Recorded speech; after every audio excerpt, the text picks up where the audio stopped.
एक PCB student के लिए बायोलॉजी उसका कोर सब्जेक्ट होता है, उसका मेन सब्जेक्ट होता है और इस सब्जेक्ट में वह ज्यादा से ज्यादा स्कोर करना चाहता है। जब बात आती है हमारे बोर्ड एग्जामिनेशंस की, तो हम सभी यह चाहते हैं, चाहे हम पीसीएम से हो, कॉमर्स से हो, आर्ट्स से हो, पीसीबी से हो, हम अपने मेन सब्जेक्ट्स, कोर सब्जेक्ट्स में ज्यादा से ज्यादा स्कोर करें, फुल मार्क्स स्कोर करें। आज मैं आपसे एक बहुत ही इंटरेस्टिंग थ्योरेटिकल, प्रैक्टिकल और कहीं ना कहीं आपकी थिंकिंग स्किल, एनालिटिकल स्किल को ऑब्जर्व करने वाले सब्जेक्ट बायोलॉजी के बारे में आपसे बात करने वाला हूं। आज हम बात करेंगे कि बोर्ड एग्जाम्स के लिए बायोलॉजी में अधिक से अधिक स्कोर कैसे करें, फुल मार्क्स कैसे स्कोर करें। सबसे पहले जान लीजिए, बायो के लिए सबसे इंपॉर्टेंट, सबसे मोस्ट इंपॉर्टेंट जो बुक है वह है आपकी एनसीईआरटी। तो पहला काम आपको, अगर अपने बोर्ड एग्जाम से ज्यादा से ज्यादा स्कोर करना है, तो पहला काम जो आपको करना होगा वो यह है कि आपको एनसीईआरटी की बुक कंप्लीटली रीड करनी है। कुछ भी आपको एनसीईआरटी में छोड़ना नहीं है और आप रेफरेंस बुक का यूज मत करिए तब तक जब तक कि आपको एनसीईआरटी की वर्डिंग, एनसीईआरटी का कोई भी टॉपिक आपको समझ में नहीं आता है।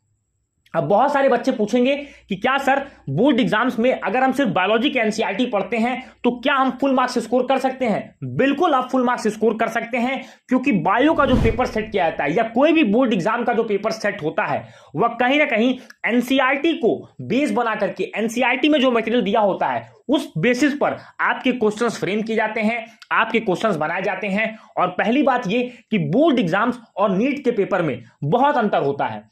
आपको बोर्ड एग्जाम्स में एनसीईआरटी को अपनी मेन बुक मानकर चलनी है, एनसीईआरटी को ही पढ़ना है। इसी बुक से आपके पूरे के पूरे मार्क्स आएंगे। अब किस तरह से पढ़ना है वह मैं आपको बताने वाला हूं।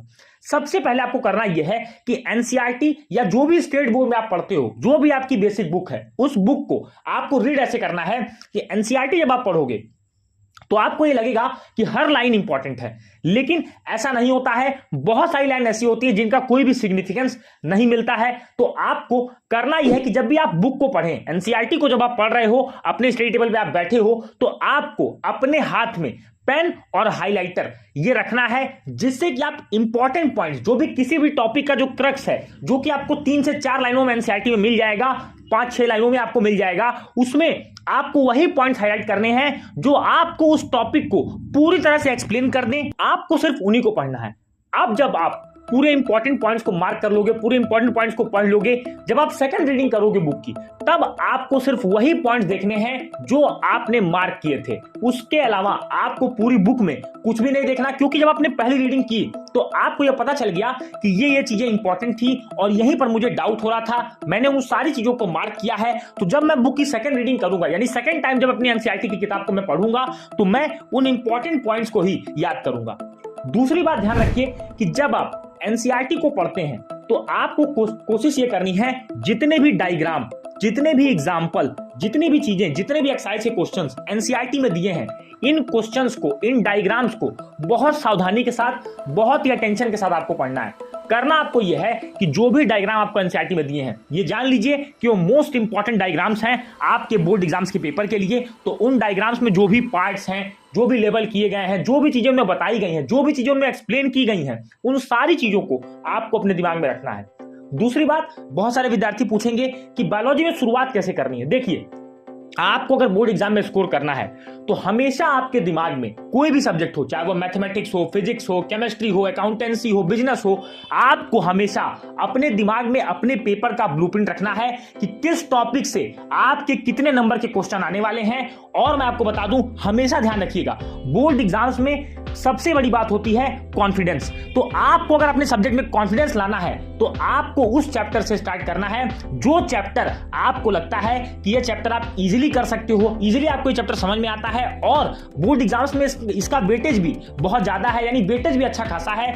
ऐसा आपको नहीं करना कि आप टफ चैप्टर से शुरुआत करो और उसका वेटेज ज्यादा हो, जिससे कि आप यहां पर कॉन्फिडेंस आपका लूज हो जाएगा और फिर आप अपनी तैयारी को बीच में छोड़ दोगे तो आप फुल मार्क्स के बारे में नहीं सोच सकते। तो करना आपको यह है, शुरुआत में आपको धीमे धीमे चलना है। स्टार्टिंग में आपको उसी चैप्टर से पढ़ना है जो चैप्टर आपको लगता है कि ये चैप्टर आप इजीली, आसानी के साथ पढ़ सकते हो और इसका अच्छा खासा वेटेज आपको एग्जाम में देखने को मिलता है। तब आपको वह चीजें उठानी है। अगर आप ऐसा करते हो, इजी चैप्टर से आप जाते हो, ब्लूप्रिंट के हिसाब से आप पढ़ते हो, तो बोर्ड एग्जाम में आपका सक्सेस रेट बहुत ज्यादा हाई होगा। अगली बात जो आपको ध्यान रखनी है, देखिए वो यह है कि आप जब पेपर को अटेम्प्ट करोगे किसी भी क्वेश्चन में, बायोलॉजी में आप ये ध्यान रखो, अगर आपको ज्यादा से ज्यादा स्कोर करना है, फुल मार्क्स अगर आपको चाहिए, तो आप किसी भी टॉपर का इंटरव्यू देख लो, किसी भी टॉपर का आप इंटरव्यू देखोगे, वो हर बार आपसे यही कहेगा कि आपको आंसर थ्रू डायग्राम करना है। यानी कि आप किसी भी क्वेश्चन का जब आंसर कर रहे हो तो कोशिश ये करो, प्रयास ये करो कि अगर उस चीज में आपको डायग्राम बनाने का मौका मिलता है तो निश्चित रूप से आपको डायग्राम बनाना है। देखिए कई बार क्या होता है कि बायो में जो टीचर्स होते हैं, जो एग्जामिनर होता है, वह हमारे थ्योरी पोर्शन को उतना नहीं देखता। अगर आपने किसी क्वेश्चन को डायग्राम के थ्रू एक्सप्लेन किया है तो वह उसे ज्यादा इनोवेटिव, ज्यादा क्रिएटिव, ज्यादा नॉलेजेबल मानता है। तो कोशिश ये करें कि आप जो भी क्वेश्चन का आंसर दे रहे हैं उस क्वेश्चन में कहीं ना कहीं से आपको जरूर डायग्राम बनाना है। आपको जो भी चीज पूछी जा रही है, चाहे वो क्वेश्चन जेनेटिक्स का हो, इवोल्यूशन का हो, रिप्रोडक्शन का हो, अगर वहां पर आपको लगता है कि आपको डायग्राम की जरूरत है तो निश्चित रूप से आप वहां पर diagram, flow chart, differentiation type करके आप क्वेश्चन को अलग तरीके से रिप्रेजेंट करो। अगर आप ये करते हो और प्रॉपर लेबलिंग करते हो डायग्राम्स की, तो आपको वहां पर फुल मार्क्स मिलेंगे। भले ही आप थ्योरी लिखने में थोड़े कमजोर हो और चीजों को एक्सप्लेन ना कर पाओ, लेकिन अगर आपने डायग्राम में ही क्वेश्चन को पूरी तरह से प्रेजेंट कर दिया, क्वेश्चन का सॉल्यूशन अपने डायग्राम से दे दिया, तो आपके मार्क्स यहां पर कटने वाले नहीं है। अब मोस्ट इंपॉर्टेंट और की एलिमेंट आता है रिवीजन। देखिए किसी भी सब्जेक्ट को आप पढ़ते हो, यहां पर आप कितना चैप्टर पढ़ते हो उससे ज्यादा महत्वपूर्ण, उससे ज्यादा इंपॉर्टेंट ये होता है कि आप रिवीजन किस तरह से करते हो। तो रिवीजन आपका मस्ट है।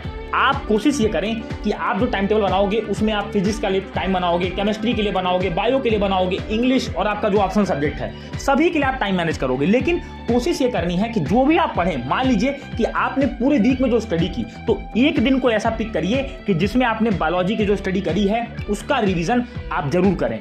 मैं ये नहीं कहूंगा कि आप 2 डेज 3 डेज बाद रिवीजन करें, नहीं, आप पूरे वीक में जो पढ़ते हैं उस पूरे वीक में आपको सिर्फ एक दिन निकालना है और उस दिन में आपने जो 6 दिन स्टडी करी है वह आपको रिवाइज करना है। अगर आप इस तरह से कर रहे हो तो आपकी रिटेंशन पावर, आपकी जो रिटेंटिव पावर होगी और आपके अंदर जो नॉलेज रहेगा वह आपके पास एग्जाम तक रिटेन रहने की पूरी पॉसिबिलिटी होगी और एग्जाम में वही चीज अपने पेपर में आप एक्सप्रेस करके आओगे और वही एक्सप्रेशन जो आप एक्सप्रेस करोगे वह आपके स्कोर के फॉर्म में आपको अपने रिजल्ट में देखने को मिलेगा।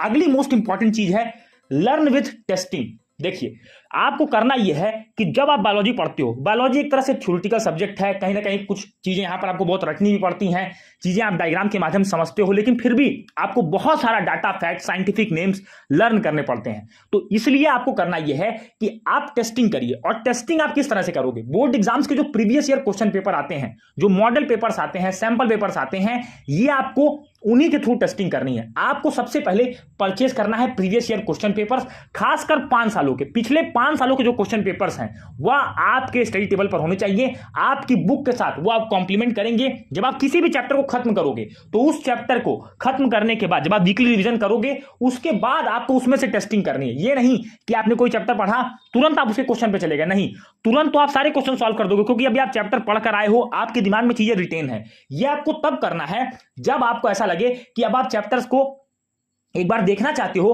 कि मुझे 7 दिन बाद, 10 दिन बाद, 15 दिन बाद, 1 महीने बाद चैप्टर कितना याद है। इसके लिए आपको टेस्टिंग करनी होगी और प्रीवियस ईयर क्वेश्चन पेपर से अच्छा ऑप्शन आपके पास कुछ भी नहीं है। यहां पर आपको ध्यान ये देना है कि जब आप पेपर का टेस्टिंग करो तो अपने टीचर से उसे इवैल्यूएट जरूर कराओ, चाहे आप कोचिंग लेते हो, चाहे आप स्कूल जाते हो, इवैल्यूएशन कराओ कि जो मैंने आंसर्स लिखे हैं क्या ये बोर्ड के लिए एप्लीकेबल हैं, क्या ये बोर्ड में सक्सेसफुल होंगे या मुझे कितने मार्क्स ये आंसर्स मुझे दिलाने वाले हैं।